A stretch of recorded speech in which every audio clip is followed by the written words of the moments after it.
Lámpara Azul. Bienvenidos a todos nuevamente. Esta es la tercera parte de la entrevista de Lámpara Azul al profesor Agustín Prado Alvarado. El día de hoy vamos a concentrarnos en su época de estudiante y todos los demás motivos y temas que se puedan desprender de ello. Claro, bienvenido profesor. Víctor nuevamente. A ver,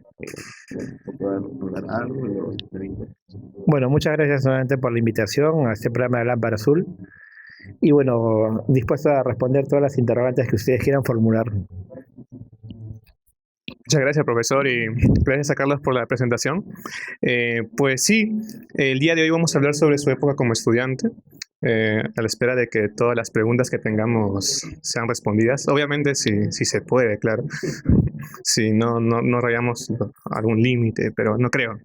Somos muy respetuosos en ese sentido. En ese sentido, pues nuestra primera pregunta proviene pues de los años 90, ¿no? Obviamente, retomando a su etapa primigenia, su etapa como estudiante ingresante a la universidad. Es una época un poco conflictiva, ¿no? Por decirlo así, mucho, entre comillas, poco, ¿no? En donde usted inicia sus estudios, pues se caracteriza por una época, ¿no?, de estigmatización hacia los estudiantes, hacia los docentes samarquinos, en general, ¿no?, estudiantes de universidades públicas. Habiendo pasado, pues, los sucesos que ya conocemos durante los años 80 y años 90 también, en ese contexto que podríamos llamar represivo, ¿usted recuerda en esas épocas haber sido quizás partícipe, testigo de estas formas de hacer política que obviamente, ¿no? Obviamente, siendo como ingresante en los primeros años, ¿no? Formas de hacer política en esa época, ¿no? Bueno, gracias por la pregunta. En el año 92, cuando ingresé un año antes, el ejército había entrado aquí a San Marcos y empezaba a limpiarse la universidad en el sentido físico, pero también empezaron algunos cambios porque esa intervención vino acompañada por otra intervención más de carácter de autoridades, ¿no? Entonces, yo no viví propiamente toda la presencia de Sendero, sino más bien los coletazos de Sendero, porque hay que recordar que justamente es una época en la cual no solamente se interviene en la universidad, sino que también se captura a Ismael Guzmán. Y es un momento en el cual el gobierno de Fujimori se convierte en una dictadura. Entonces yo tuve la oportunidad de presenciar cambios a nivel de lo que viene a ser la imagen de la universidad, donde las pintas senderistas empiezan a desaparecer, ¿no? Empieza a haber una represión por parte de las autoridades y además me tocaba también escuchar a algunos amigos, ¿no?, un poco mayores que yo, de lo que fue su experiencia en los años 80, ¿no? De hecho, este cambio de imagen fue un aspecto bastante importante para San Marcos y para las universidades públicas, pero también fue un momento en el cual todavía se vivía una estigmatización con respecto a la universidad pública y sus estudiantes, ¿no? Muchas veces llevado por la ignorancia, ¿no?, por el desconocimiento, por el miedo. Tener un libro sobre marxismo no se veía con buenos ojos. Tocar un tema de corte político tampoco se veía con buenos ojos. Y además existía todavía el problema de Sendero, ¿no? Se había capturado el cabecilla, pero aún habían remanentes, ¿no? Sin embargo, a pesar de todo ello, San Marcos, por lo menos en la Facultad de Letras y creo que también en las demás, mantenía una alta calidad académica, a pesar de los recursos precarios que se tenían y de haber vivido una época pues de mucho desorden, que fue los años 80 y también una parte de los 70. Contábamos con buenos catedráticos, con estudiantes que realmente venían a estudiar Sin embargo, me tocó vivir una época de cierta apatía por parte de muchos de nosotros, de no formar parte de gremios estudiantiles, ¿no? O tener una participación más decorativa que real, ¿no? Yo propiamente pude ver cómo es que aquí en la universidad el ejército, ¿no? Detenía a profesores encapuchados, entraban con listas y todo ello, ¿no? Eh, por ahí veía algunos pocos remanentes de Sendero Luminoso, ¿no? Sin embargo, a pesar de ello, ¿no? Incluso antes de que el ejército entrara, por lo menos en la Facultad de Letras, se había conseguido ordenar a nivel cronológico, no el cronograma, quiero decir, ¿no? De llevar un año completo y no perderlo, que es lo que lamentablemente había pasado en los años 80. Entonces, mis recuerdos son de un momento de transición, de lo que fue, ¿no? Todos esos años duros, los años maravillosos, los llamaban algunos, con cierta ironía, ¿no? De lo que fue San Marcos tomada por Sendero, hacia un San Marcos intervenido, donde la política por parte de los estudiantes era muy minimizada y había pocas personas. Yo nunca formé parte de un centro de estudiantes, no me llamó la atención nunca formar parte de ello. Me interesaba más la parte académica, ¿no? Como que existía una especie de rechazo hacia lo político en la universidad, cosa que por supuesto el día de hoy ya lo vería con otros ojos, definitivamente, ¿no? Yo creo que evidentemente hasta cierto punto está justificado ese sentir, ¿no? Ya que habíamos pasado años muy intensos y evidentemente esta estigmatización que existía de parte de las autoridades y de muchos de la prensa también, ¿no? Hacia los estudiantes de las universidades era muy notorio. En ese sentido, sin embargo, también hay otra forma de hacer política que no tienen que ver, obviamente, con estas actitudes, ¿no? Eh, la propia creación de revistas, la propia la creación también de conversatorios, de conferencias, en donde usted resaltó también la participación de grandes profesores, grandes alumnos que pertenecieron a las aulas de San Marcos, ¿no? En ese sentido, hablamos en la entrevista pasada sobre su revista, ¿no? Ojos y Zafiros, que es una revista que surge unos años después y que también se valora bastante, ¿no? Por el contenido que tenía, ¿no? No sé si de esa manera usted considera que pudo haber hecho política. Bueno, es una interesante pregunta, ¿no? Política cultural, podríamos decir, ¿no? En realidad, este espíritu por hacer revistas es parte de la tradición de las universidades y nosotros no somos ajenos, creo que todo lo contrario, ¿no? Somos parte, digamos, de ello. Y además, como que cada generación de estudiantes quiere tener una revista, como que es parte del aprendizaje, de los estudios literarios y de la vida universitaria. Y nosotros no fuimos ajenos a ellos, ¿no? Bueno, sabíamos de algunas revistas que surgieron acá también, ¿no? Incluso por algunos profesores en sus años mozos. Pero obviamente esa manera, digamos, de trabajar actividades, coloquios o desarrollar una revista, muchas veces eran iniciativas propias, no siempre eran financiadas por la universidad, ¿no? Porque existían problemas de carácter económico.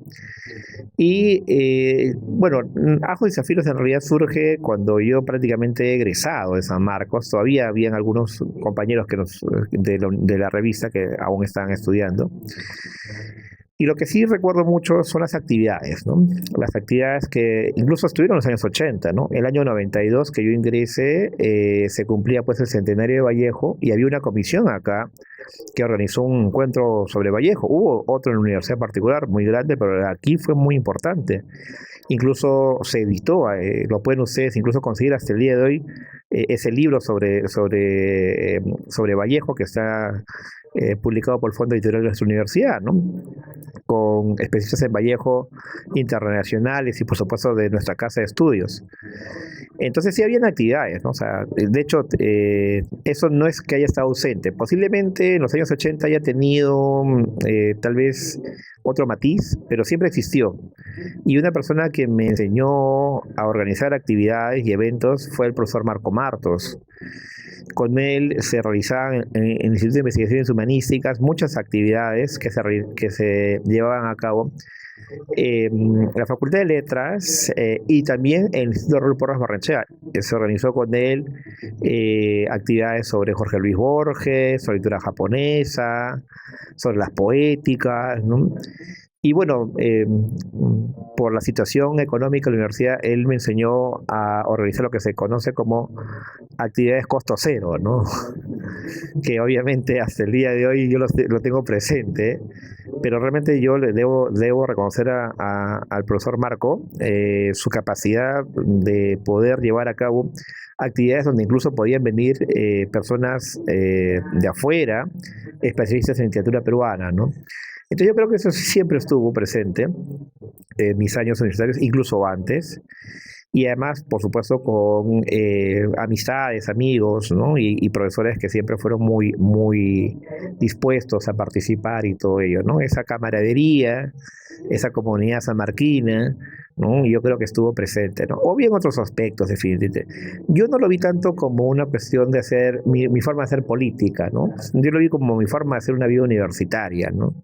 Porque, como les digo, no, creo que en los años 90, ¿no? Este desinterés por pertenecer a un gremio estudiantil y todo ello, tal vez era inconscientemente o conscientemente una especie de rechazo a lo que podríamos conocer como politiquería, ¿no? O en tal caso un pensamiento ortodoxo, ¿no? Si tú no piensas de tal manera o no asumes una posición progresista o de izquierda, ¿no? Ya te miran con malos ojos. No, eso nosotros lo rechazamos, más allá de las adhesiones que uno pueda tener con diferentes posturas, ¿no? Se me ocurre una repregunta a lo que usted menciona. No, no tanto repregunta, sino tratar de llevarlo por otro lado.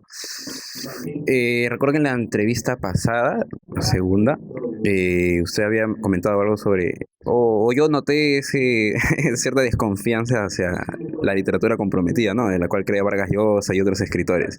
En esos años, sobre todo en ese contexto político que se vivía, ¿usted ya consideraba o tenía cierta desconfianza hacia el fin político que pueda tener la literatura? Y también respecto a los centros estudiantiles, ¿no? ¿Cuándo cambió esta visión, no sé si decir peyorativa, pero sí un poco ajena de lo académico que pueden tener los centros de estudiantes y que hoy el CELIT ha demostrado lo contrario, ¿no? Es lo más académico al menos que yo he podido notar de este estudio. Bueno, me interesa tu pregunta porque de hecho ya llegando a la mitad del camino de mi vida, como diría el gran poeta Dante Alighieri, ¿no? Obviamente ya no tengo la misma mirada, ¿no? de mi mocedad, de mis años mozos, ¿no? Claro, yo ahora diría que siempre he tenido un reparo con la literatura que podría denominar de propaganda, ¿no? Más que política, ¿no? La literatura de propaganda es la que nunca me ha interesado, ¿no? O sea, aquella que asume una posición, ¿no? Ideológica, ortodoxa, no me interesa, ¿no? Pero una lectura política es muy distinta, o digamos una lectura social, ¿no? De corte social. Bueno, a mí sí me parece interesante y valiosa, ¿no? De hecho, hay una lectura de temas sociales que prácticamente es transversal en la literatura peruana. La narrativa peruana tiene una temática social prácticamente desde las crónicas de Indias hasta la narrativa más reciente, ¿no? Podríamos decir desde los primeros cronistas, ¿no? Desde C.S. León, ¿no? El Inca Garcilaso, Guamán, ¿no? O sea, eso sí me interesa, me parece muy valioso. Y además, conseguir un poema de corte social, una narración de corte social logrado estéticamente, no es tan fácil, ¿no? Porque se llega al panfleto, por decirlo, no, la literatura de panfleto es la que no me gusta, ¿no? Y eso también se puede apreciar cuando uno, pues, ahora que tenemos el centenario de Trilce, ¿no? Los poemas de Vallejos, de España, aparte de Mesa de Cáliz, tienen una alta calidad social y también tienen una alta calidad estética, ¿no? A diferencia de otros poetas como Neruda, por ejemplo, ¿no? En España en el corazón, si comparamos con España, aparte de Mesa de Cáliz de Vallejo, uno puede, pues, ¿no? La capacidad de Vallejo, ¿no? De, sin caer en el panfleto, mostrar, digamos, lo que viene a ser la situación que está viviendo la España de la Guerra Civil. Entonces, digamos que yo el día de hoy nunca me ha traído la literatura de corte de propaganda, como les digo, ¿no? La literatura social sí, de hecho la aprecio bastante, ¿no? Hay textos significativos en esta literatura donde el tema social está presente, ¿no? Pensemos en una novela que no sé si el día de hoy se lea mucho, pero que es una novela significativa como El mundo es ancho y ajeno, ¿no? O incluso en otro tipo de novelas, ¿no? Que uno podría pensar que son novelas con temáticas que no abordan esos temas. Por ejemplo, un libro tan importante como Los ríos profundos, que uno podría decir que es una novela sobre los adolescentes, ¿no? El personaje de Ernesto y su mundo escolar, pero está el tema social también, ¿no? Pensemos en el caso de la rebelión de las chicheras y todo ello, ¿no? Y así hay muchos ejemplos, ¿no? Entonces, mi desconfianza por literatura, que el día de hoy ya yo denomino de panfleto, nunca me ha traído, ¿no? Desde mis primeras lecturas, ¿no? O sea, jamás fue de mi interés, ¿no? Esta idea del compromiso, ¿no? Tampoco ha sido tanto. Yo creo que los compromisos son con tu estética, con tus poéticas, ¿no? Antes que obviamente con una temática específica, ¿no? Porque esta idea de que la literatura puede cambiar el mundo, bueno, es polémica, ¿no? Puede cambiar al individuo si queremos, ¿no? Además dependerá de los lectores, ¿no? Siempre se ha recordado pues que los nazis eran buenos lectores, ¿no? La élite nazi eran buenos lectores, consumían músicas y arte, ¿no? Entonces, hay un poco que se ha idealizado ello, ¿no? Pero que es importante, sí. Y que a pesar de todo esto que hemos visto en la historia de la humanidad, sigo apostando por la lectura. A pesar de todo, yo sigo apostando por la lectura y todo esto. Y lo otro que tú me decías es que este tipo, digamos, de cierto rechazo a centros de estudiantes, que fue en mis épocas, bueno, era porque también vivíamos una dictadura, ¿no? O sea, era un contexto muy, muy distinto al de ahora, donde incluso hasta los sindicatos no estaban bien vistos, ¿no? Y hoy día, el día de hoy, sabemos que la presencia de los sindicatos son importantes. Lo que pasa es que los sindicatos se han politizado, entonces en vez de realmente pelear por los justos derechos que benefician a todos, son peleas entre ellos, ¿no? Entonces el sindicato se desvirtúa, pero sindicatos hay en las grandes potencias hay sindicatos. En Estados Unidos hay sindicatos, ¿no? En Francia hay sindicatos, ¿no? Entonces la gente acá torpemente lo ve como que el sindicato es un huelguista, ¿no? Esa es una equivocación totalmente, ¿no? Ahora, claro, yo no tuve esta cuestión de acercarme a un centro de estudiantes porque sencillamente, tal vez por mi carácter, ¿no? Nunca me ha gustado, digamos, formar parte de un grupo en ese momento, ¿no? Que podría restarle horas a mis estudios, ¿no? Porque para mí lo más importante era terminar mi carrera en 5 años, ¿no? Y todo lo que viene a ser el ámbito académico, darle una prioridad, ¿no? Ese famoso lema, estudiar y luchar es un deber estudiantil, ¿no? Me parece interesante, muy bien para quien quiera hacerlo, ¿no? Pero para mí lo más importante era estudiar, ¿no? Y leer, ¿no? Y aprovechar los libros que teníamos acá. Entonces, yo creo que fue una actitud del momento, ¿no? Porque había mucho desgaste también a nivel de gremios, definitivamente. Eso se había vivido en los años 80, en los años 90 con mayor razón, ¿no? Pero creo que el día de hoy el centro de estudiantes, los centros de estudiantes han cambiado, ¿no? Tienen la primera mirada en el lo académico, ¿no? O sea, responder porque exista una mejor desempeño tanto de profesores como de estudiantes, ¿no? Porque sí es una cuestión de poner obstáculos, ¿no? Tomarte la facultad y estar 1 mes, 2 meses, ¿no? Eso sí me parece aberrante, ¿no? Entonces puede ser que esto no sea bien tomado, pero a mí, digamos, la idea de parar una institución pública, me parece que perjudicas a muchas personas, ¿no? ¿Cuál es tu fin? ¿Lograr un cierto reconocimiento efímero? ¿Cuál es la idea, no? Me parece bien que se proteste, ¿eh? Yo no estoy diciendo que no se proteste, ¿no? Pero no vas a con esa acción que haces, ¿no? Vas a perjudicar a muchas personas, ¿no? Entonces, es contraproducente. ¿Qué ganas con ello, no? Entonces, yo creo que eso ha cambiado, me parece, y felizmente, ¿no? Que ello haya cambiado, que ahora sea apostar por lo académico y que la política sirva para proteger lo académico. Eso es lo que yo pienso, ¿no? ¿Se arrepiente de haber mirado sin su posición de la política? ¿Con respecto a la literatura o con respecto a los gremios?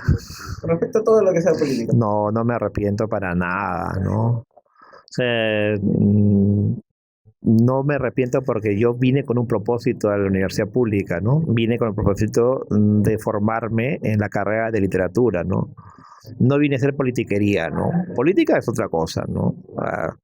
Conversar sobre los problemas sociales, ver cómo desde nuestra posición podemos mejorar las cosas, eso sí, ¿no? Pero de ahí salir y tomar la facultad y pararla por meses y meses para ver quién tiene más fuerza, bueno, no lo haría, ¿no? No lo hubiese hecho en mi época, ¿no?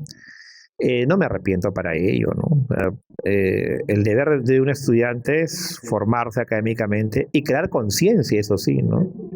O sea, no ser ajeno a la realidad, pero hay que buscar los mecanismos para que obviamente puedes protestar, sí, puedes hacer algún acto simbólico de protesta, ¿no? Pero no puedes perjudicar a los demás, pues. Cuando perjudicas a las personas, ya pierde su objetividad, ¿no? Y no necesariamente los que toman las facultades o hacen un tipo de politiquería son los mejores estudiantes, ¿no? Hay casos de eso, ¿no? Sí, sí. Hablando de política o politiquería, y también con respecto a lo que usted decía sobre que usted iba y leía los libros, buscaba leer todos los libros, ¿no? Me imagino. Me contaron una vez que durante su época de estudiante de usted hubo un centro de estudiantes de literatura que llegó a quemar libros. No sé si usted se acordará de eso. No sé si cómo veía usted eso, cómo lo ve usted ahora, ese tipo de actitudes. ¿Quién de esas personas? No. Eso no. Mira, a ver, yo estudié 5 años exactos, ¿ya? Del 92 al 96. Creo que en esa época yo nunca supe si hubo un centro de estudiantes de literatura, nunca supe realmente si existió o no existió, si hubo o no hubo. Creo que ya al final, en mis últimos años, ¿no? Como que ya habían elecciones para estudiantes, ¿no? Pero no, seguramente habré votado, ¿no? Pero no lo recuerdo, ¿no? Nunca le tomó esa importancia, que el día sí le tomó porque obviamente creo que las cosas han cambiado, la situación ha cambiado, ¿no? Y no recuerdo, obviamente, que un grupo de estudiantes de literatura haya quemado libros, ¿no? Pero eso ya me parecía aberrante, ¿no? Tú puedes discrepar con los libros, tú puedes no estar de acuerdo con un autor, con una ideología, pero para discrepar con un libro tienes que leerlo primero, ¿no? Si Marx no te gusta, léelo primero, ¿no? O sea, ¿qué haces criticando a un autor que no lo has leído? Si no te gusta el liberalismo, léelo primero, porque por ambos lados, ¿no? Se atacan. O sea, no te gusta un tipo de posición política o ideológica sin leerlo o haber leído, ¿qué cosa? Algún fragmento, un breve texto, un resumen. No, léelos, ¿no? Yo creo que me hubiese quedado grabado haber visto. Sé que un grupo de personas quemaron libros, pero eso fue después, ¿no? Pero no creo que eran del centro de estudiantes, ¿no? Sí hubo una quema de libros, cargado fue posteriormente de mis estudios, ¿no? Pero no creo que haya sido centro de estudiantes. Hubiera sido deshonroso para el centro de estudiantes quemar libros, realmente. Deshonroso. Y creo que eso no ocurrió y creo que no va a ocurrir, ¿no? Tal vez la leyenda urbana ha trascendido y han asociado al centro de estudiantes, ¿no? Quienes quemaban libros eran los nazis, ¿no? Eso hay que tenerlo en cuenta, ¿no? Y con quien no estás de acuerdo te metían un tiro en la cabeza, ¿no? Como Sendero Luminoso. Así que... Los curas también. Por supuesto que sí. Y los barberos. A lo largo... Claro que sí. Pero también salvaron libros. Por su calidad literaria, ¿no? El cura y el barbero salvan el Amadís, ¿no? Claro que sí, quemaron libros y todo, por supuesto, porque era parte de la época, ¿no? Pero no estamos en el siglo XVI, ¿no? Entonces ya en el siglo XXI, bueno, yo vi el siglo XX finales, ¿no? Quemar libros ya pues me hubiese parecido atroz, ¿no? Ni siquiera los libros con los cuales uno puede considerar pues panfletarios, ¿no? Léelos, ¿no? Realmente date tu opinión y refútalos con tu discurso, ¿no? Con tus ideas, ¿no es cierto? Como les digo, ¿no? Acá en los 90 me tocó vivir pues esta especie de estigma de ser estudiante sanmarquino, de tildarte de izquierda gratuitamente, cuando a veces muchos no éramos de izquierda. No tiene, digo, que tenga nada malo ser de izquierda, ¿no? Pero era una estigmatización, ¿no? De llevar un libro, de verlo, de pensar que era un libro subversivo, ¿no? ¿Es de izquierda usted ahora? No, tampoco lo he sido antes, ¿no? Pero no significa que no haya votado algunas por la izquierda, ¿eh? Es muy diferente, ¿no? Pero no, nunca me considero un hombre de izquierda, ¿no? En ese sentido literal, ¿no? Claro. Revolucionario, ¿no? Ya. Que sea admirador el Che Guevara, no. No le he sido, ¿no?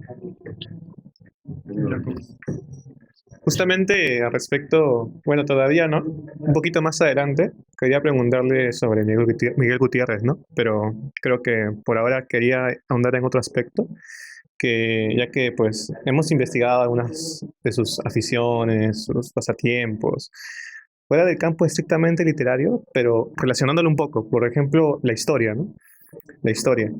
Eh, pues no sé si usted pueda comentarnos cómo nace esta afición por la historia, que me parece que ha repercutido en su etapa también como investigador literario, pues no, evidentemente. Específicamente quisiera citar el caso de su afición, su admiración por Jorge Basadre, ¿no? Que, pues, cómo usted eh, llega a este encanto por la historia y por Jorge Basadre, ¿no? Bueno, esa pregunta se pone más agradable y menos polémica, ¿no?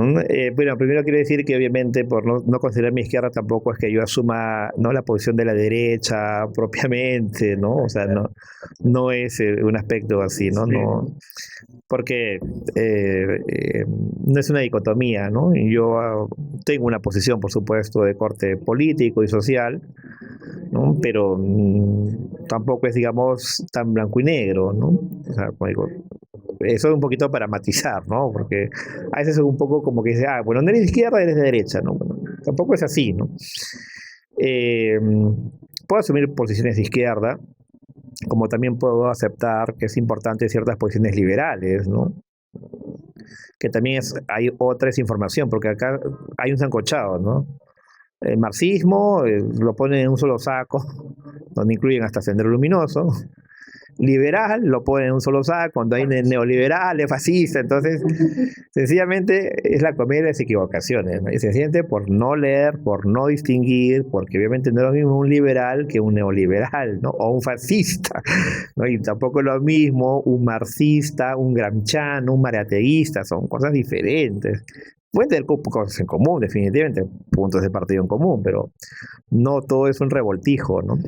Pasando a lo que ustedes me preguntaban, bueno, yo tengo un interés por la historia por herencia materna, ¿no? Mi madre era profesora de historia, era profesora de colegio, y ella estudió en la universidad para ser maestra de historia y geografía, y apostó por el colegio público, ¿no? Ella estudió, hizo su doctorado también en educación, y desde niña me hablaba de algunos historiadores que le enseñaron, porque antes las carreras de educación tenían, bueno, hasta el día de hoy también, ¿no? Pero digamos antes como que los estudiantes de educación iban a las facultades, ¿no? A llevar los cursos. Entonces ella me contaba pues que tuvo la oportunidad de escuchar a Gustavo Pons Musso, ¿no? A Pablo Macera en su momento, ¿no? Y bueno, mi madre se dedicó pues a la enseñanza en colegios públicos, siempre esa apuesta por la enseñanza en la educación estatal, en la cual yo de niño siempre recuerdo pues que los colegios del Estado, ¿no?, en los años 80 y seguramente de décadas anteriores eran muy precarios, ¿no? Literalmente precarios. Lo que ustedes ven al día de un colegio público no es lo que era en los 80, 70 y 60 seguramente, y mucho más. Y bueno, seguramente el día de hoy se verá lamentablemente en las regiones alejadas, en los espacios rurales, ¿no? ¿Usted estudió en un colegio nacional? No, mis padres me pagaron un colegio particular, ¿no? Pero yo he acompañado a mi madre a veces al colegio donde enseñaba, y lo que veía ahí se veía en otros colegios de Lima. O sea, los colegios del Estado eran abandonados, no tenían ni puertas. O sea, tenían patios ahí donde está totalmente descascarado, ¿no? O sea, abandonado, ¿no? Ese era el colegio público. Y claro, cuando después viene un dictador y ese colegio lo para, ¿qué esperas que la gente diga? Si el Estado nunca podía hacer, ni siquiera en la capital, invertir en la infraestructura de un colegio. ¿Cuántos años de abandono? Y ahí mi madre dio su propia batalla personal. Bueno, ya no está mi madre aquí, pero cuando he conversado con mis tías, mis parientes, ¿no? Bueno, ellos siempre decían que ella, bueno, pudo haberse quedado en la universidad a enseñar, ¿no? Pero no, decidió apostar por el colegio, ¿no?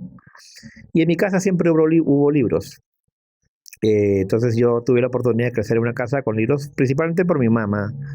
Entonces tenía la colección de Basadre, la editorial universitaria, tenía los libros de Luis Alberto Valcárcel, tenía también libros de literatura, ¿no? Entre esos libros de literatura, me acuerdo de la Biblioteca Perú, ¿no? Esa biblioteca celeste que salió en los años 70, por Editorial Peiza, ¿no? En la época de Velasco, ¿no? Que salieron, pues, entonces están los cuentos de Rivero, Los Cachorros, Los Jefes, Matalache, A ver sin nido, una antología de Mariátegui. Entonces, en mi casa hubo muchos libros que mi madre había comprado y que había comprado en sus épocas universitarias, y enciclopedias, ¿no?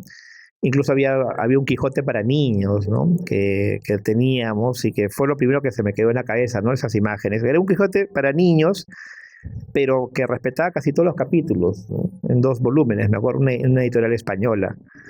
Entonces, por mi madre me viene la afición a la historia, ¿no? Y sobre todo porque gracias a ella yo me aficioné al tema de la guerra con Chile, porque mi niñez coincidió, ¿no? Pues siendo muy pequeño, con el centenario de la guerra con Chile. Entonces había un álbum de la guerra con Chile, había una serie sobre nuestros héroes de la guerra del Pacífico. Mi mamá tenía la costumbre de llevarme a museos, tenía la costumbre de salir conmigo al centro, de llevarme, de enseñarme el centro, las iglesias, la librería Juan Mejía Vaca, ¿no? Yo era bastante pequeño, y viajábamos también, ¿no? O sea, viajábamos por el Perú y entonces me enseñaba. Entonces, viene por el lado materno. Yo siempre leí historia, ¿no? O sea, yo leía ya algunos pasajes, no voy a decir que leía todo basado de niño, ¿no? Pero leía muchos pasajes, sobre todo el volumen dedicado a la guerra del Pacífico. Incluso un juguete que salió en el 79 fue un Huáscar, ¿no? Un Huáscar de juguete, ¿no? Que los niños compraban. Entonces mi madre siempre estaba actualizando. Y me acuerdo que cuando estaba en secundaria ella se compró una historia universal. eh, Creo que no sé si fue escrito o coordinada por H.G. Wells, ¿no? Entonces son los libros con los que yo crecí, ¿no? Y en algún momento me pasó por la vida estudiar arqueología, ¿no? Entonces estuve entre arqueología y literatura. Al final me decidí por la literatura. Y aquí en San Marcos también la historia fue muy importante porque un profesor que marcó mi vida fue el profesor Carlos Garayar, uno de mis grandes maestros. Y la primera clase del profesor Garayar siempre era una clase de historia, ¿no? Para ponerte el contexto. Yo hasta ahora recuerdo muchísimo que la primera clase de literatura griega era historia, ¿no? Para hablarnos sobre la cultura micénica y la cultura minoica. Entonces era estupendo, ¿no? Entonces te posicionaba en una época, te explicaba el contexto social, la cultura micénica, y a partir de ella podías comprender los poemas homéricos, ¿no? Y lo mismo pasó en Siglo de Oro, y también pasó lo mismo con el profesor Carlos García Bedoya, ¿no? Que también tiene un gran conocimiento de la historia. Es una de las personas que le interesan mucho los contextos, y así. Y siempre me compré y me aficioné a leer historia y a comprar libros de historia. Y aquí, con quien comparto mucho ellos, con mi amigo Marcelo Velázquez, con quien coincidentemente siempre leíamos historia o novelas históricas y compartíamos mucho esa afición por la historia hasta el día de hoy, ¿no? Hasta el día de hoy siempre estoy conversando con Marcelo sobre temas de historia, intercambiando información, ¿no? O recomendándonos libros mutuamente, ¿no? Él tiene un conocimiento muy sólido de la historia peruana, ¿no? Y bueno, a Basadre yo llegué por la historia de la República, fue lo primero que leí de él. Tengo, por supuesto, como proyecto, espero que para el verano, leerme toda la historia de la República de Basadre, ¿no? En la edición del 68, que incluso tengo ese proyecto con algunos amigos en común de leerlos y comentarlos, ¿no? En un grupo. y también con un historiador que es Augusto Lozanau, que él un poco me ha podido dar algunos datos sobre qué edición manejar, el 68 y la 83, me dijo, ¿no? La 78 ya la conseguí, ¿no? Por completo, los 18 volúmenes, 17 volúmenes. Entonces esa sí es mi lectura del verano de 2023. Y un segundo libro que leí de Basadre fue El azar en la historia. El azar en la historia me parece un libro estupendo porque teoriza y Basadre entra, además, en lo que podríamos denominar una historia alternativa. O sea, ¿qué hubiese pasado sí? ¿No? Y eso es a partir de la independencia. Y tome en cuenta, ¿no? Me acuerdo al inicio de este libro, que lo han reeditado además, lo recomiendo mucho, ¿no? Dice, no, hay parte de un historiador que dice, ¿qué hubiese pasado si Napoleón hubiera ganado en Waterloo? ¿Cómo hubiese cambiado la historia de Europa? ¿No? Entonces, y después he leído otros libros, El Perú, Problema y Posibilidad, ¿no? Y un libro que me encantó, que no es propiamente de Basadre, pero está Basadre presente, es Las conversaciones con Pablo Macera. Ese libro lo recomiendo leer como un libro de conversatorio porque en ese libro Basadre me mostró lo que hubiese querido yo ser si hubiese sido historiador, porque Basadre lo sabía todo, literalmente como historiador, ¿no? Y siempre he tenido la idea de que el historiador lo sabe todo. Bueno, esa es mi idea, ¿no? Porque Basadre habla con Macera de diferentes temas. Habla, por supuesto, de la historia, de los procesos importantes de nuestra sociedad, y de los sitios históricos, pero también habla de cine, ¿no? Y él ve mucho cine, ¿no? Está viendo Visconti en su momento, es una entrevista de los años 70, si no recuerdo mal, ¿no? Habla de Visconti, habla de novelas policiales, habla de Henry Wall, eso es lo que está leyendo, ¿no? Incluso Vargas Llosa, cuando lo recuerda en El pez en el agua, cuando va a visitarlo y agradecerlo, ¿no? Porque había sido jurado de uno de los premios en el cual él ganó, él habla de Thomas Mann, ¿no? Entonces tenía una cultura muy vasta, ¿no? Muy importante, ¿no? Entonces yo siempre tenía ese respeto por los historiadores, por las hombres y mujeres que se dedican a la historia, ¿no? Y tengo amistades también, ¿no? En la historia, ¿no? Con las cuales me permito dialogar y aprender también de ellos, ¿no? Y yo creo que después de la literatura, lo que más leo es historia, ¿no? O sea, yo procuro leer y comprarme siempre libros de historia, ¿no? Que forman parte, digamos, de lo que yo considero va a nutrirme más para mi enseñanza y conocimiento de la literatura, ¿no? Eric Hobsbawm, por ejemplo, es un historiador impresionante, ¿no? O sea, su visión que tiene del siglo XX, digamos, es muy, muy, muy importante para mí, ¿no? Y así, obviamente, otros historiadores, ¿no? Los que procuro siempre seguir, ¿no? Entre otros, ¿no? Y uno de mis historiadores favoritos es justamente Jacques Le Goff, ¿no? Que trabaja las mentalidades, ¿no? O George Duby, que es un historiador medieval, ¿no? Que es uno de los grandes historiadores que he podido leer, ¿no? Antes de darte el paso, Víctor, en realidad rastrear lo que usted menciona del profesor, bueno, el profesor usted, de Carlos Garayar, primero comenzar las clases con el contexto, es algo que usted hace, ¿no? En todas las clases que hemos llevado con usted, tanto de lecturas como Siglo de Oro y demás. Usted hace eso, inicia con un contexto, menciona, vamos a comenzar así, nos habla de la historia, luego de ahí engloba el arte, los cuadros, las clásicas pinturas, ¿no? En Siglo de Oro, y luego vamos hacia lo literario. Es algo que justo me acabo de rastrear y es la herencia que usted tiene del profesor Carlos Garayar, ¿no? De hecho, bueno, eso también, como usted lo decía, también de profesor Bedoya también lo hacía, y que es algo que yo cuando enseñaba en el colegio de profesor, en un colegio, ¿no? Recuerdo muy bien que justamente da la coincidencia de que cuando usted nos enseñaba poesía del siglo de Oro II, bueno, literatura del siglo de Oro II, que es poesía, ¿no? Yo recuerdo que usted hacía lo mismo y yo justamente da la casualidad que como yo enseñaba cuarto de secundaria en el colegio, me tocaba enseñarles todo mi mestre de literatura española. Y básicamente recuerdo que también aplicaba la misma idea, ¿no? Un contexto y tal, porque a ellos les gustaba, pues les gusta eso, les gusta que le hables, no sé, del rey que hacía tal cosa, que del autor que era un rebelde, un caballero rebelde también, ¿no? Y ese tipo de cuestiones que les gusta a los estudiantes, ¿no? Y me parecía, y es algo que yo también me inspiré, ¿no? De usted y del profesor Bedoya, y lo recuerdo muy bien por eso.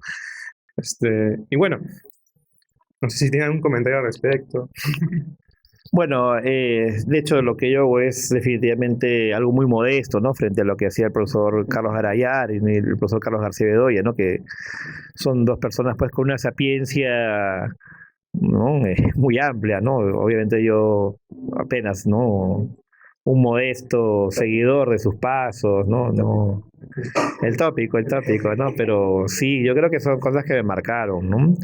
Que decidieron que obviamente lo que yo quería hacer era justamente esos estudios literarios. Y de hecho, yo creo que el contexto histórico es importante para comprender las artes en general, ¿no? No se puede pensar historiarla, ¿no? Historizar las artes eh, a partir, digamos, solamente del texto, ¿no?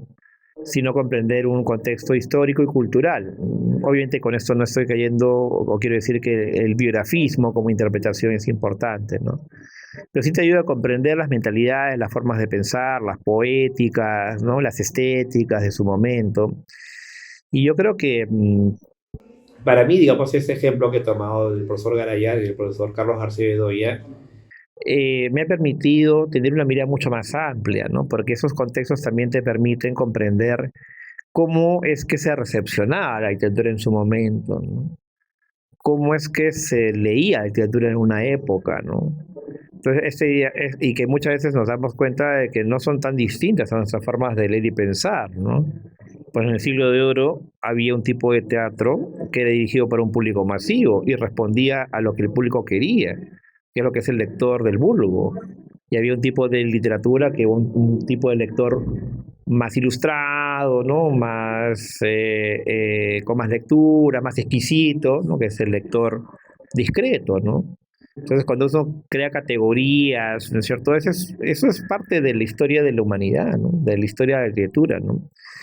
Entonces, para mí eso es importante, ¿no? Yo creo que lo que aprendí en San Marcos, sí que lo aprendí también de otros profesores, ¿no? Pero en ese sentido, la parte de la historia para mí sigue siendo fundamental, ¿no? Siempre procuro comprar, como les digo, o estar y leer, ¿no? Libros de historia, diferentes etapas, diferentes épocas. No solamente la literatura, perdón, no solamente la historia peruana, ¿no? O latinoamericana, ¿no? Que a veces se complementa con otros libros de ensayos de corte sociológico, antropológico, eh, o político, ¿no? Que es lo que me interesa, ¿no? Entonces, eso es, por ejemplo, es algo, ¿no? Que cuando salgo a buscar libros, en libros de viejo o en librerías, es libros de historia, ¿no? Eso me parece para mí, digamos, es uno de mis disfrutes, ¿no? Y entonces, la pregunta que yo tengo ahora, ¿no? La curiosidad es, ¿por qué escoge literatura sobre historia? Al final, ¿no? Lo que me gustaría saber ahora mismo. Bueno, Mario Vargas Llosa contaba en El pez en el agua que su maestro, bueno, eso lo sabemos muchos, ¿no? Su maestro en San Marcos fue Porras Barnechea, ¿no? Que él fue el maestro que le cambia la vida en muchos aspectos y que le hace leer las crónicas, ¿no? Y que fue el maestro que más admiró en su vida fue a Raúl Porras Barnechea, ¿no? Ya que le dedica incluso a Utopía Arcaica, ¿no? Un libro que ha sido polémico por muchos aspectos, pero que le dedica y donde incluso menciona, ¿no? En cuya casa de la calle Colina aprendí la historia del Perú, ¿no? Y él menciona en El pez en el agua que en algún momento, por la persuasión, la capacidad que tenía Porras, ¿no? De enseñar, que solamente dice lo podía comparar con Bataillón, ¿no? En España, nadie más, ¿no? Nadie más lo había persuadido como Porras, ¿no? Que en algún momento le pasa por la cabeza, en algún momento le pasa por la cabeza dejar la literatura y dedicarse a la historia, ¿no? Y creo que eso se lo he comentado también a ustedes, ¿no? Yo le hice esa pregunta a Carlos Fuentes, ¿no? Que tiene muchas novelas históricas y la historia es muy importante para él. Y también le dije, bueno, ¿y usted alguna vez le pasó como Vargas Llosa dejar la literatura por la historia? Y él me dijo, no, ¿para qué si hay buenos historiadores, no? Yo, ¿para qué voy a competir con ellos, no? Entonces, ¿por qué? En tal caso, mira, yo tuve ese dilema porque yo quería estudiar arqueología, porque quería hacer de la arqueología algo práctico, ¿no? En mi vida, estudiar historia, ¿no? A partir de la arqueología. Pero bueno, la literatura me ganó más, ¿no? O sea, leer ficción literaria es algo que para mí es importante en mi vida, ¿no? O sea, la historia es necesaria para mí, es parte de mis lecturas. y de hecho es lo que más leo, como les digo, ¿no? Después de literatura, pero la eh, literatura es vital, ¿no? O sea, leer una novela, un poemario, una obra de teatro, ver una obra de teatro, sigue siendo fundamental como lectura, es lo que más me persuade, ¿no? Es lo que más me envuelve, ¿no? Lo que me permite incluso ahora poder analizarlo y todo ello, ¿no? Pero mm, digamos, si en algún momento estudiara otra maestría, ¿no? Tal vez lo haría en historia, ¿no? O historia del arte, tal vez, ¿no? Pero no, la literatura terminó por ganar, ¿no? Definitivamente, ¿no? Terminó por ganar. Entonces, de todas maneras, recuerdo algún comentario también que se hizo durante el conversatorio que se realizó en Lancome, ¿no? A Rafael Lumet, el cual iba sobre su libro, ¿no? Que dijeron en algún momento que este libro, pues, tenía datos que muchos libros de historia no tenían, ¿no? Y no, obviamente no es como para disminuir el valor que tienen los libros de historia, ¿no? Simplemente quería decirlo porque El espía del Inca es un trabajo muy, muy importante que tiene datos que, bueno, en el caso, por ejemplo, escolar, no hay esos datos, ¿no?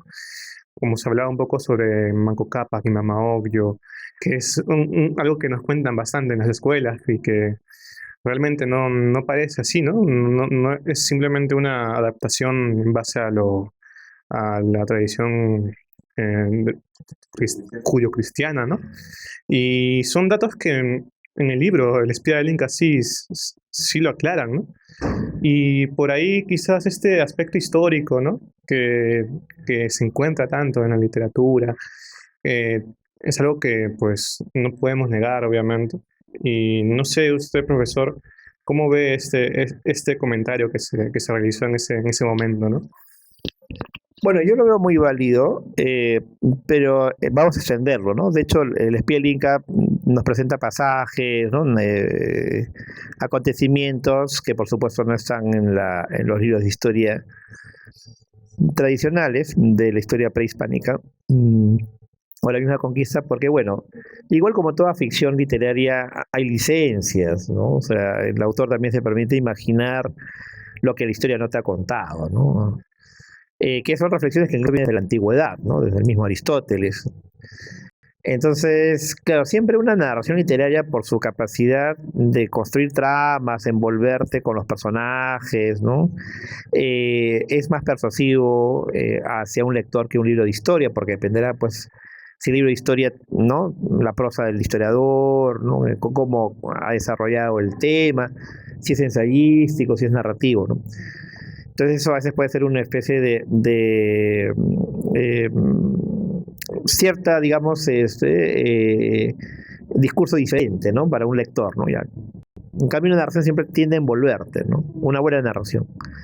Bueno, yo recuerdo que cuando era niño, una de las primeras novelas que leí a los 12, 13 años, fue Los Tres Mosqueteros, ¿no?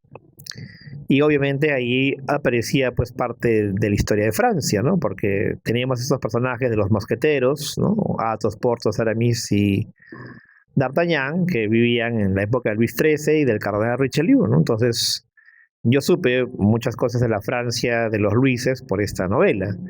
Y cuando ya llevaba los cursos de Historia Universal, ¿no? Historia Universal, las grandes monarquías, se me hacía más fácil, ¿no? O sea, saber quién fue Richelieu, quién fue Mazarino, quién fue Luis XIII, un joven Luis XIV, ¿no? Bueno, primero niño, 20 años después ya, ¿no?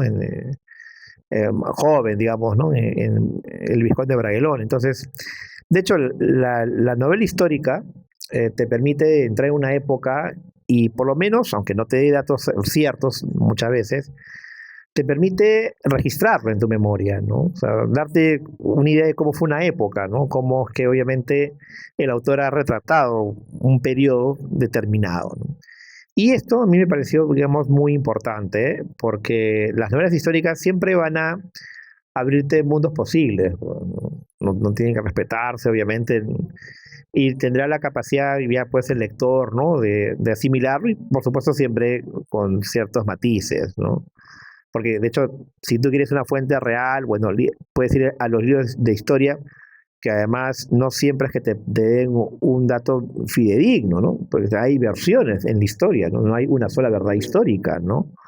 Pero digamos, la literatura siempre te va a permitir explorar otros aspectos que tal vez los libros de historia, por la rigurosidad que ellos necesitan imponerse, no pueden hacerlo, ¿no? Recuerdo mucho una novela de Carlos Fuentes que se llama Gringo Viejo, que es una novela que está inspirada en un escritor norteamericano que se llama Ambrose Bierce. Y Ambrose Bierce, la historia de él, que además es un buen narrador, les recomiendo siempre leer a Ambrose Bierce, sus cuentos son notables.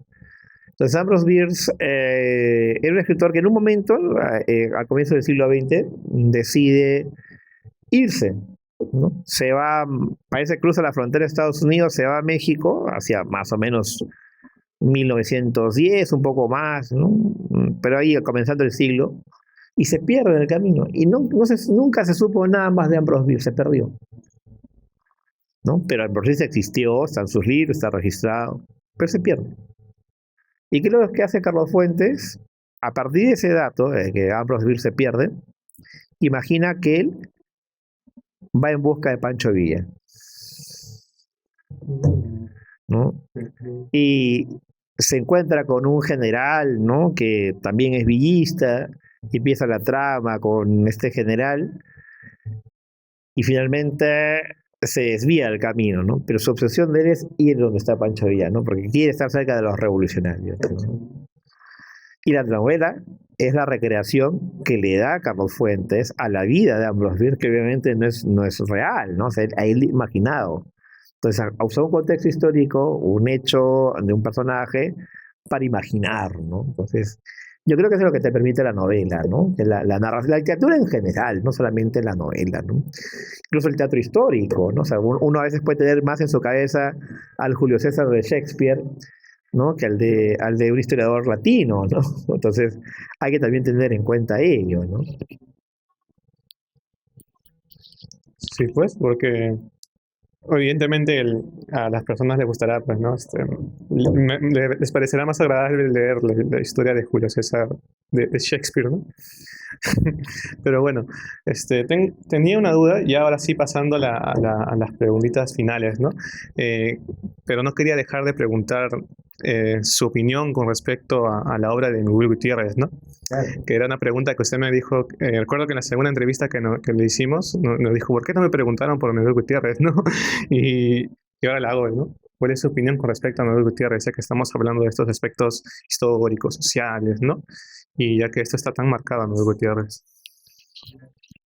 Bueno, yo escribí sobre Miguel Gutiérrez incluso un texto, ¿no? A manera, digamos, de tributo, ¿no? Al poco tiempo que él murió, y se publicó en la revista Letras. Bueno, yo conocí la obra de Miguel Gutiérrez en el 91, un año antes de entrar a San Marcos, porque es el año en que se publica La violencia del tiempo. Y es un año en el cual, a pesar, digamos, de que la novela se editó en 3 tomos, ¿no? Que editorialmente a veces es un poquito complicado, lo publicó la editorial Millaba 3. Fue una novela que tuvo repercusión, ¿no? Tuvo prensa, a pesar, digamos, de que Miguel Gutiérrez seguramente todavía tenía algunas posturas ortodoxas, radicales, vamos a decirlo así, ¿no? Y fue lo primero que leí de Miguel Gutiérrez, ¿no? Y La violencia del tiempo incluso pues se anunciaba como la novela más ambiciosa desde La guerra del fin del mundo, no la mejor, la más ambiciosa, ¿no? ¿Okay? Porque la mejor después de La guerra del fin del mundo es El espía del Inca, y eso ya lo hemos dicho. Conversación de mundo. ¿No? Entonces, ¿perdón? Conversaciones que te Pensás antes, hijo. Desde La guerra del fin del mundo. Desde La guerra del fin del mundo, ¿no? Entonces, la leí y me pareció una novela ambiciosa. Sí, es una novela ambiciosa, pero creo que hay partes en las cuales se nota un poquito la postura, ¿no? sea, yo creo que es un libro imponente. Hay pasajes muy bien logrados, definitivamente. La comunidad, ¿no? La Semana Trágica de Barcelona, ¿no? Pero hay partes que a mí me parecen un poquito tediosas, incluso el arranque también, ¿no? Obviamente siempre he celebrado esa ambición de Miguel Gutiérrez por escribir pues una novela, la novela suma, como dicen, ¿no? Una novela suma, ¿no? Es más cervantina, de alguna forma, incorpora diferentes tipos de discursos, ¿no? Y de ahí leí el viejo Saurio se retira, que me la prestó justamente aquí en la universidad, cuando era estudiante del profesor Miguel Ángel Guamán.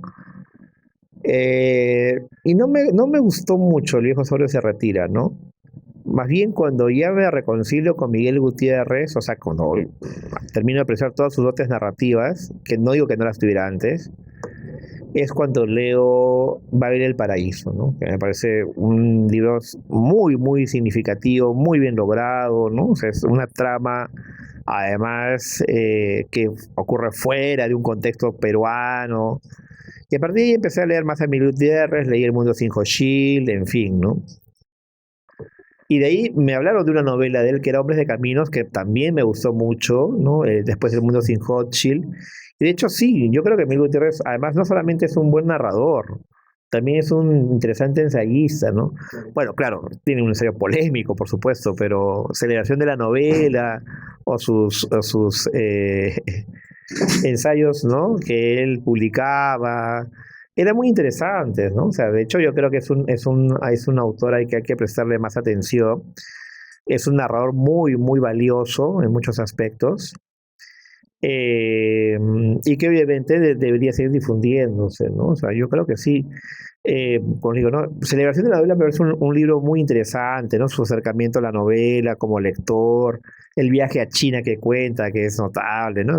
Tan aventuresco, con esa salida, ¿no? En tren, ¿no? Casi como una especie de novela de espionaje, ¿no? Que él mismo lo recuerda, ¿no?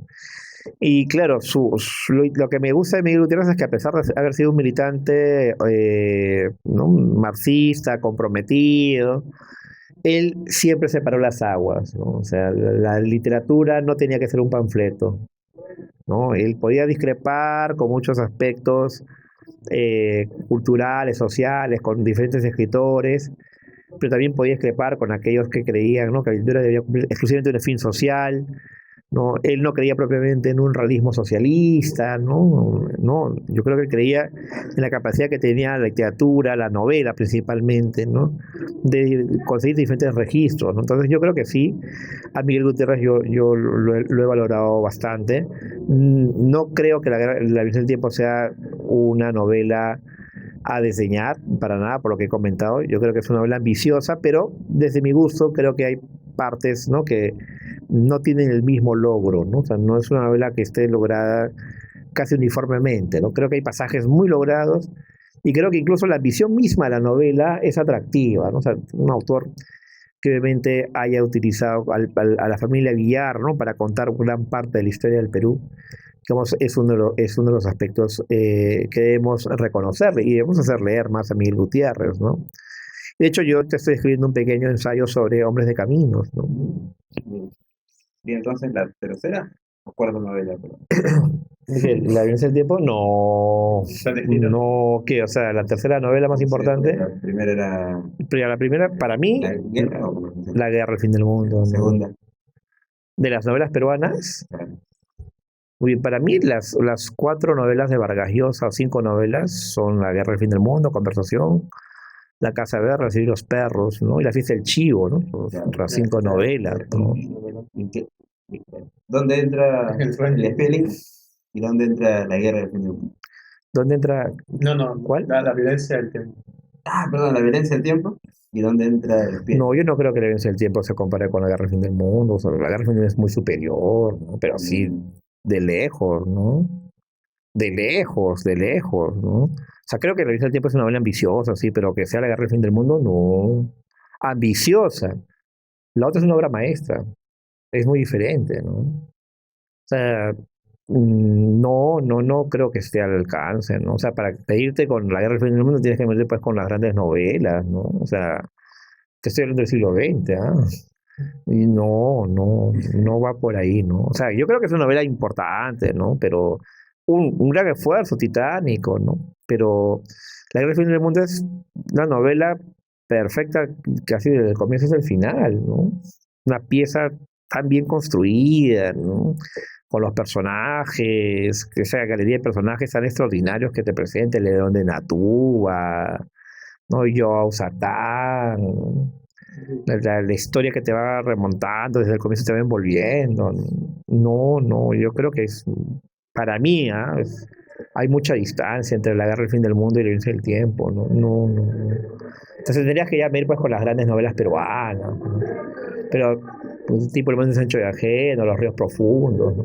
Pero incluso ahí yo creo que La Guerra del Fin del Mundo es uno de los grandes libros, ¿no? Que se han escrito. Y la otra es Conversación en la Catedral, ¿no? Es un libro impresionante, ¿no? No la pondría cerca. Creo que podemos componer de las 10 mejores. Quisiéramos hacer esa valoración, pero yo no la veo, ni siquiera ambiciosa, sí, como les digo, ¿no? Pero no para nada se acerca a La Guerra del Fin del Mundo, ¿no? Pero lean Abel en el Paraíso, ¿no? ¿Cuál? Abel en el Sí, Paraíso. Abel en el Paraíso. Lean Abel en el No, Paraíso. también no es tiempo, por supuesto, porque es mi gusto, no puede que otras personas tengan otro gusto, ¿no? Lo que pasa es que yo sí considero que el Espía Link es la mejor novela del siglo XXI en lo que va. El siglo XXI no ha terminado, además. Claro. No ha terminado, ¿no? Entonces yo considero porque es un libro poderoso, ¿no? Los registros que tiene, la misma trama, la historia que ha sido capaz de imaginar el mundo prehispánico, el acercamiento a la mentalidad, a los mitos andinos. Entonces, no, claro, de hecho, yo creo que es un libro notable, ¿no? Y en ese aspecto estoy de acuerdo con Carlos García Bedoya, ¿no? Eh, pero bueno, no es frecuente pues ver un libro de esos todos los días, ¿no? Claro. Si fuera así, siempre estaríamos. Claro, por supuesto, ¿no? O sea, si me dicen, claro, o sea, pues, ¿con quién podría comprarse La Guerra del Fin del Mundo? Pues con novelas tipo Cien años de soledad, ¿no? O sea, ya con libros así imponentes, Otra ¿no? liga, ¿no? O son otras ligas, pues, ¿no? Gana la Libertadores, ¿no? Bueno, no sé si la Libertad, creo que sería la Eurocopa, ¿no? Ya. Bueno, profesor, para quizás tengo una última pregunta porque es algo que nos ha llamado la atención mucho y que tiene que ver con el motivo por el cual usted ha aceptado sus publicaciones en la interpretación, en la crítica literaria, ¿no? ¿Existe alguna posibilidad de verlo alguna vez incursionar en novelas, poesía, ¿Ha cuentos? escrito alguna vez cuentos, poemas? Me imagino que sí, ¿no? Un poema.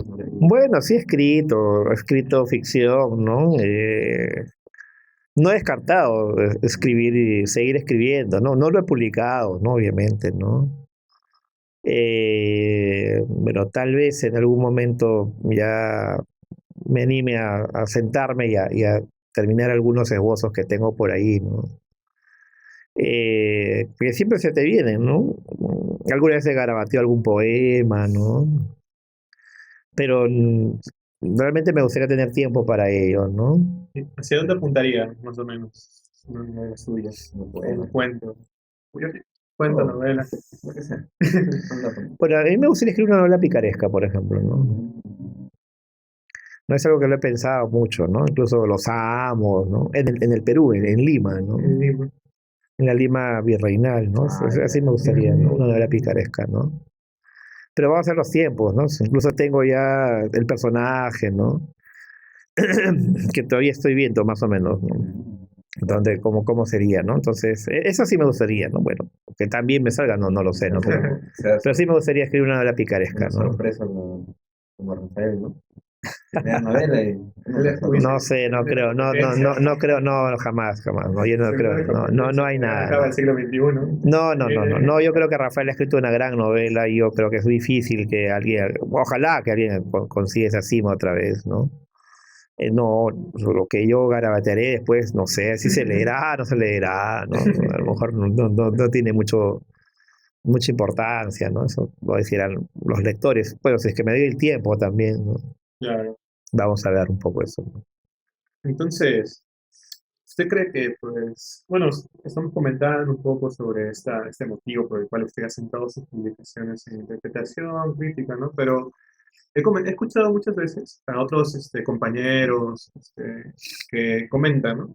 Que esta interpretación, o sea, este interés por la crítica y tal en la universidad se genera en las propias aulas quizás. O sea, Sí, sí. de hecho, porque la crítica literaria es un conocimiento que se va a ir realizando en el mundo académico, ¿no? Mm, Porque el otro es la crítica periodística, digamos, un reseñador de libros en un periódico da su comentario, da una opinión, pero no necesariamente es una persona que tenga una formación sólida en literatura. Pueda que sí, ¿no? No digo que tengas que pasar exclusivamente por la universidad para escribir sobre literatura, ¿no? Puede hacerse como un valor de información, ¿no? Pero lo que es la crítica académica ya es otra cuestión, ¿no? Ahí sí tienes que tener un manejo de ciertos conocimientos de teoría o de crítica, ¿no? claro. La cuestión de hermenéutica, digamos, es un aprendizaje que uno también va afinando. Y eso sí se da en las aulas universitarias, ¿no? Lo decía porque pues también ha primado a la universidad gestación de talleres creativos, ¿no? De la Sí, mano lo que de... pasa es que nunca hay que ver el aspecto crítico como algo desligado de la creación, ¿no? Claro, De hecho, la vocación artística de un creador no tiene por qué estar desligado con su capacidad de construir crítica o escribir crítica. De hecho, los escritores de alguna manera hacen un tipo de crítica cuando expresan sus propias poéticas, cuando escriben sobre sus obras, ¿no? O claro, sea, definitivamente hay todo, y además, bueno, el que un escritor realice críticas sobre su obra o sobre un determinado género es algo que viene desde la antigüedad, ¿no? Recuerden que Sófocles escribe un tratado sobre el teatro, perdido por supuesto, pero que es un ejemplo de cual él tenía una preocupación eh, por seguramente teorizar, ¿no? Sobre el teatro, ¿no? Reflexionar sobre el teatro, ¿no? Y así podemos dar muchos ejemplos, ¿no es cierto? En la Edad Media aún se discute mucho, ¿no? Si las cartas de Dante Alighieri al Gran Khan de la Scala, en los últimos trabajos un poco parece que se acepta, ¿no? Que son cartas de Dante, eh, sobre todo en las últimas investigaciones, ¿no? Donde él explica cómo debe leerse la Divina Comedia, ¿no? Entonces, Dante es el primer crítico de su obra, ¿no? Entonces yo creo que siempre ha acompañado, ¿no? Lope de Vega escribiendo, ¿no? El arte de no hacer comedias, ¿no? mm, Entonces yo creo que siempre ha acompañado a los escritores, la crítica, ¿no? En el siglo XX, pues, muy evidente, ¿no? Eliot, Pound, mucha crítica de Octavio Paz, ¿no? Entonces yo creo que es parte, ¿no? También del proceso creativo, ¿no? bueno, entonces, de mi parte, yo he concluido con mis preguntas. No sé si tú tienes alguna declaración final. Mm, a ver, ya hemos mencionado tanto ya lo político, lo académico, la parte de lector también, ¿no? O incluso ya historiador, si quieres tomarlo. Dentro de estos tres campos que he mencionado, la literatura, la política y la literatura y la enseñanza, usted aquí a los años que le quedan de vida, que realmente van a ser varios, ¿no? Pues, ¿cómo se ve usted llegando a sus últimos años de vida y a qué le da más importancia? ¿Usted se considera un lector, sobre todo, o se considera un académico profesor? Bueno, no sé cuánto voy a vivir, ¿no? No sé qué tengan los sábados reparados para mí, ¿no? Pues en tal caso, si tengo una vida longeva, espero que tenga una edad, ¿no? En la cual tenga lucidez, ¿no? Que eso sí me gustaría, no me gustaría llegar a una edad en la senectud donde, digamos, esté lleno de achaques, ¿no? Entonces eso no lo sé. Tampoco sé, obviamente, cuántas veces despertarán mis ojos, ¿no? Así que, pues eso no lo puedo saber, ¿no? Por lo menos espero tener algunos años más para seguir leyendo, ¿no? Que es lo que espero. Y seguir disfrutando y tal vez llevándole alguna sorpresa con algún nuevo libro, ¿no? Pero que nunca se me acabe el asombro. ¿Cómo me considero? Pues siempre son preguntas bien complejas, ¿no? ¿Cómo te ves a ti mismo? ¿No? No es tan fácil responderse, ¿no? O quién soy yo, ¿no? No es tan fácil hacer ese tipo de examen. Mira, yo espero seguir compartiendo mis lecturas con mi familia, mis amistades y mis alumnos, ¿no? Si algún estudiante, una de mis estudiantes, alguno de mis alumnos, de mis alumnas, eh, por lo menos pueden llevarse un libro en su vida o le sugerí un libro que haya sido importante para ellos, o por lo menos pude orientar, ¿no? Muy modestamente algún tipo de lectura o sumarle un libro a su vida, yo creo que eso ya es bastante, ¿no? Suficiente, ¿no? Eh, Me considero un lector que se gana la vida como profesor universitario, ¿no? Que es donde me ha llevado justamente los pasos que he recorrido y en este momento en que me acerco hacia la mitad del camino de la vida, ¿no? Y digamos, si voy a dejar la modestia por un poquito, creo que me han acompañado muchos libros, ¿no? Y espero que me sigan acompañando más libros, ¿no? Que eso obviamente es lo que me dedico a leer y seguir leyendo.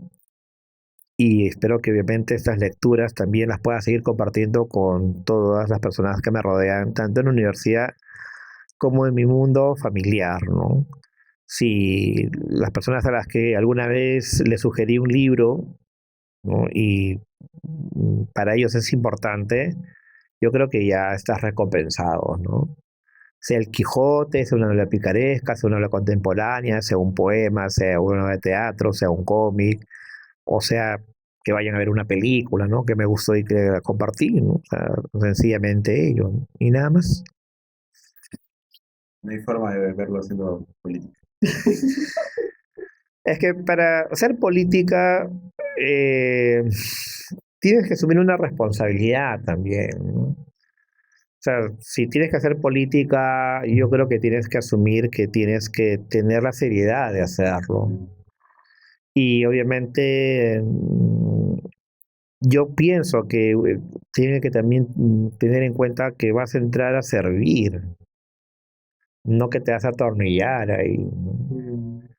Entonces, yo ahorita tal vez no esté en mi vida entrar a militar, a formar parte de un movimiento, a tener mis años que vienen en la política, ¿no? Seguramente participaré en algunas actividades, ¿no? Pero asumirlo no, porque tendría que cambiar mi forma de vivir, ¿no? O sea, dejar ciertas cosas, ¿no? De dejar la universidad, por ejemplo, ¿no? O restarle mucho tiempo, ¿no? Y eso, por lo menos por el momento, no va conmigo en ese aspecto, ¿no? Lo que no significa que en algún momento no pueda asumir alguna responsabilidad. Pero yo siempre he pensado que el político tiene un momento, ¿no? O sea, un momento en el cual tienes que servir y dejar la posta, ¿no? Y eso yo veo que los políticos no lo tienen. O sea, hay una ambición por quedarse, ¿no? Atornillarse en un poder. Y donde sí me gustaría quedarme es en la universidad, ¿no? Pero no, obviamente, en un partido, militando en algún lugar. Eh, Porque además, si yo me metiera a la política, claro, haría todo lo posible para ganar, ¿no? No lo voy a hacer de manera, digamos, eh, momentánea, ¿no? O sea, yo me comprometo a servir a la sociedad, ¿no? Dentro de la posición que uno tenga, ¿no? Entonces, yo sí creo que se puede hacer docencia política y decencia política también, definitivamente. Especialmente ese aspecto, ¿no? Eh, pero por el momento no, ¿no? Por el momento no. Ahora sí, bueno, ya finalizamos esta conversación, la tercera parte de la entrevista que ha sido extensa en realidad, pero muy, muy placentera, al menos para mí y espero que para ustedes también. Y bueno, estamos cerrando la tercera parte de la entrevista de Lámpara Azul con el profesor, ¿no? Agustín Prado Alvarado. bueno, aquí finalizaría. Esa es la última. Y esperemos al menos Cuando ustedes gusten. tenerlo nuevamente ya para otros proyectos, conversaciones y demás. La colaboración con CNTA. Ah, y Por la supuesto. colaboración con Ciudad de Letrada. Ya vio que Ya tenemos viene, ya viene. equipo ya para producir. Está muy bien.